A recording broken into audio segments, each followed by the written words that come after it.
Sound check. Line check. Line of sight check. No microphone stand in the way check. Computer chip check. I use for my videos. The Greta Van Fleet. I know people have been talking about this since the dawn of time in comments on my channel. I'm sorry, I'm just referring to it now. And I don't want anybody to think. I don't want you to think like, all right, everybody, now I'm talking about. I will say this. I just watched a clip of them playing. Now, the name of the video, or it's kind of like, is this the next Zeppelin? Kind of, yeah. Now, here's the thing. Remember, what George and I and Peisty Bob and Nate Van Slyke and Gretchen, well, I don't know about Gretchnut. He's a huge Zep fan, but he's kind of a tough nut to crack. But probably. Led Zeppelin, well, of course Gretchnut would say that, and so would probably Higgy, and of course, oh my God, see, I get in trouble here because I leave people's names out. And then there's trouble. Joel Bruno. Fabian. All right, I'm going to stop because there'll be trouble. Bob. Robert. Sean.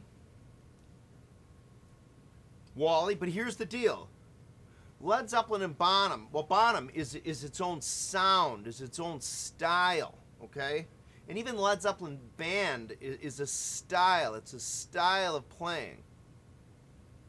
There's just a mojo to it. Now, the Greta Van Fleet dudes, God love them, in this particular video, of course they're going to camp up a little bit. Like at the end of certain songs, there'll be like a Bonham-esque drum solo, and the singer's going to throw in a few like nods, like over the top, almost like you're watching a really good, at certain little points subconsciously, like a really good Zep tribute band.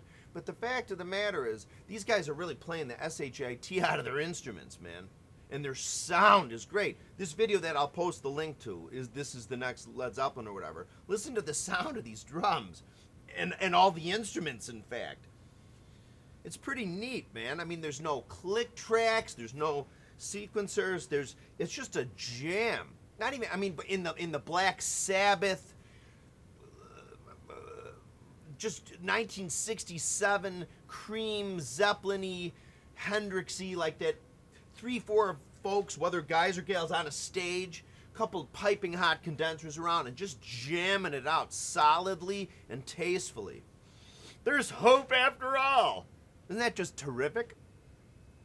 So, check this out, just real fast. I do have to change gears a little. My rack tom is,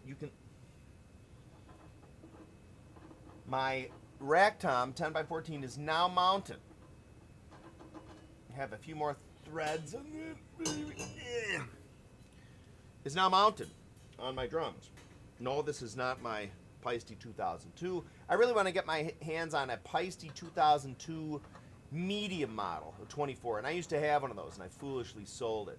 I think a medium would probably put it at about maybe 2450 grams, because the current, or at least the Peisty 2002 24-inch rod I have is like 3,900 grams.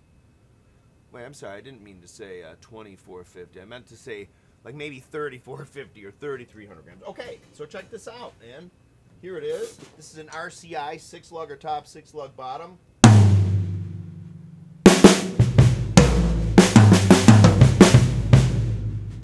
Now, a lot of people will say, especially the trend these days, is for people to use snare stands for the rack toms. It's gotten real popular. Now, strictly speaking, from where I'm coming from, remember, this is my opinion, a snare stand basket is going to choke resonance. Just the nature of the drum. It's like the drum sitting on a table, kind of. It'll actually, I think, be more resonant slightly if you do grip it, okay? Because then the whole sort of unit might vibrate, okay? Vibrating units. Now here, though, now watch this. Look at this. So this is a regular Ludwig 4-post rail console. Steve Maxwell sells almost identical replacements of these babies. You should buy one from him. It's like $140 for the whole package. You get the rail, you get the strap, you get a couple of those little elbows. It's great. Of course, I would, again, any manufacturers of rails, potential manufacturers, Ludwig or Maxwell or whatever, I would just advise Maxwell. He can do a quick change. But as I said, the rail removable. It's a real quick conversion he could do. And you can really pop this baby off and put it in your bag. You know, then you can put the drum in a case real easily and everything else, blah, blah, blah. But look at this, watch. See the give on this tom. See that give? That's nice.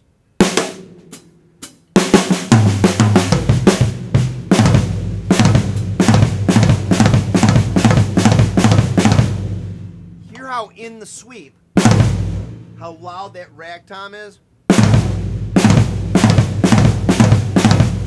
That's important when you're doing any Bonham stuff, especially when you're doing anything like, not just the left hand has to hit hard, but also to that resonance, that extra resonance.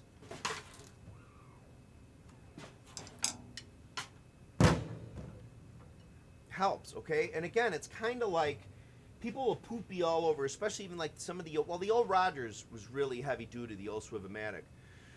But if you really go out far on the rod, you know, the stuff that goes into the shell, like the old Yamaha, and even the Yes. Like I prefer the Yes Yamaha mounts. Those are really nice, but especially if you get the old school hex rods that are real long, okay? Because then you get more extension that gives more total vibration. And here, look at this vibration, man. And rails are really great. They really are, especially for one-tom setups. They're pretty adjustable, okay? But look at that. Watch it snaps off. But seriously. Yeah, that's what I'm talking. So, the George and Terry channel is up and running. Bonzology. The reason why we've been assing around with maybe just keeping the iPhone or keeping the, at least for now, or maybe using George's Q2 is because it'll give we get a real nice room sound, okay? That's really important. Kind of like you're listening to a really good of the rehearsal takes from like Physical Graffiti from Headley Grange. Some of those rehearsal takes had a few mics in the room probably because, like I said, they had the Ronnie Lane mobile out front or the Rolling Stones mobile with really good pre's and stuff. But I think some of those are really just one condenser mic somewhere in the room. So if we get what I know to be the sweet spot, which is pretty much where this microphone is, okay? If we can get the camera in the same spot as the sweet spot, and it's also the best view of George or I playing, and where you can also see the foot. So that's just what we're trying to do. It's kind of for easy, lazy guy's sake, but also, too, it really might yield the best sound view combination, especially because, especially the iPhone apparatus, really picks up the conversation with George and I easily. If I had a piping hot condenser here, the drums might sound, well, they'll sound better. You'll hear George talk, but you might not hear me or anybody who's off to the side that well, okay? Now, that could be rectified, obviously. Someone say, well, just get 3 or 4 more mics. Remember, we're old dudes, okay? We play the drums. We're not huge sound engineer guys, okay? Yeah, and we might end up doing that pretty soon, okay? Especially if the channel is somewhat successful, okay? You have the board, feed it in like I do here. So that's the deal with that. So, again, don't George's drums sound so tasty, beefy? And isn't George a hell of a drummer? I'm going to tell you, man, again, I've said this before. George got a sabbatical from like a sugar daddy or sugar mammy. Where it was like, all right, George, for 30 days, just sit and play and get back in the Zeppelin mojo for like a month. You think it's incredible now, it'd be incredible. I mean, he's always doing jazz and stuff. He's like in a jazz mindset. Remember, jazz, different styles of music are like a whole different sort of mindset. It is. So if he could sort of, just imagine how incredible it would sound if he just had like a month to totally like bonzify Zeplify. Do you know what I mean? So, yeah. So we're going to finish up. We're still going to, the first few videos we put up are of the Listen to This Eddie, because that's such a seminal recording. Seminal. No, I mean, it's such an arse-kicking recording of Zeppelin and Bonham and indeed Zeppelin on fire. And George really knows all that. He knows that listen to that. I'm giddy with excitement. He knows that stuff like the back of his hand. He really does, even after all those years, man. I'm telling you, if you listen to him back when he was like 15, he played that stuff note for note, even though he's kind of really doing it now. So we'll move into like, out of The Song Remains the Same, which remember in 77 and later opened the set. Okay, The Song Remains the Same song, into The Rover, into Sick Again. And some of the bummers are in that 77 stuff, like the Seattle, the sound does suffer. I'm not talking about the Listen to This Eddie, and Listen to This Eddie, it's really beefy. But when you see like that Seattle footage on like YouTube and stuff where they're there, it's a really sort of weak sound. Even in the Earl's Court, the sound suffers a little. Like if we had, it suffers a lot, I think. Because remember, The Song Remains the Same movie at Madison Square Garden was professionally recorded by I can see his face. This happens sometimes when you get older. I'll say his name when it comes to me. But you know, he kind of looks like Ringo Starr in a weird way. But that was professionally recorded, okay? Now, Earl's Court wasn't, I'm sure it was actually. I'm sure the tapes really are somewhere. In fact, they are, because when you see the release that Page put out on the DVD from like 15 or 20 years ago, the sound is better, but the sound to me still isn't as beefy as Madison Square Garden. But the sound from the Seattle show is a board mix, but they're really, what it is the footage, I think, is of the screen they had up, like the reference footage. Even the footage from Earl's Court was really sort of the feed from the screens, because they had screens up at Earl's Court, okay? But with George playing it, you'll hear all that Sick Again stuff. It'll sound really beefy. And he really, the neat thing about George is that because he's such a good drummer, not just technically, but musically, it shows really that Bonham had feel, style, and technique of a great, great drummer, because he in fact was. Remember those really fast lightning single strokes he'd do in How Many More Times and Dazed Confused. Look at Super Show. Look at Danish TV when Bonham does those real fast, off the head, like he's not laying into the head. He's sort of, like those sticks are hitting at the last possible second of the arc. Bonham had taste and style, and George can adequately, because he's so equipped as a full breadth drummer, skill set guy, can really demonstrate that stuff, okay? I really can't. There's a lot of Bonham stuff I do really well, I think. You know what I mean? But I just obviously don't have it. At the very least, we're talking, let's say, just about straight technique. The technique George has. So I just wanted to make, back to Greta Van Fleet. You know, the neat thing about Greta Van Fleet is if you look at their drum head, it says Greta Van Fleet on the drum head, but it's like in the same font as like Pulp Fiction. You know the opening credits of Pulp Fiction? Like that real... That's what the font is on the bass drum. By the way, Dudesicle is playing Ludwig's, the drummer. They're centennials, okay?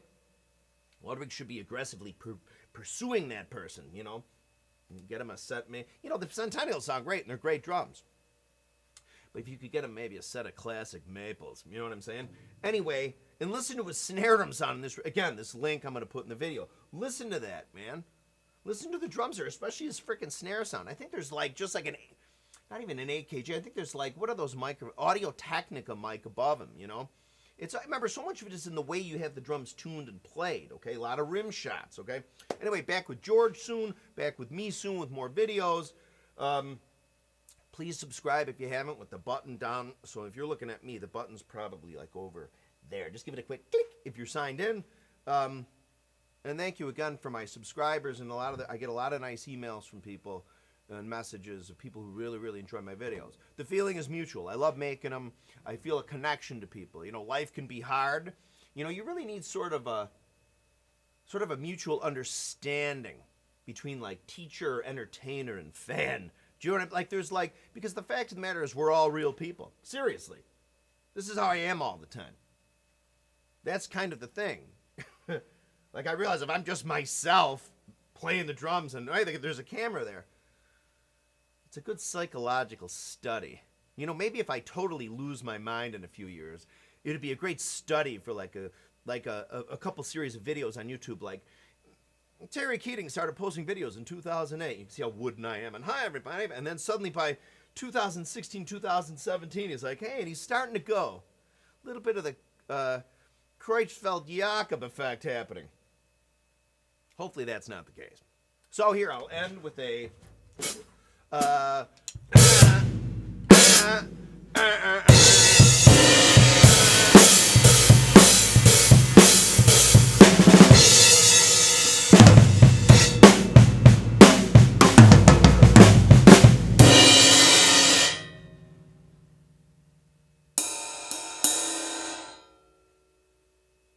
That's a mid-60s Avita Silgen 24. I would guess it was probably called a medium ride back in the day.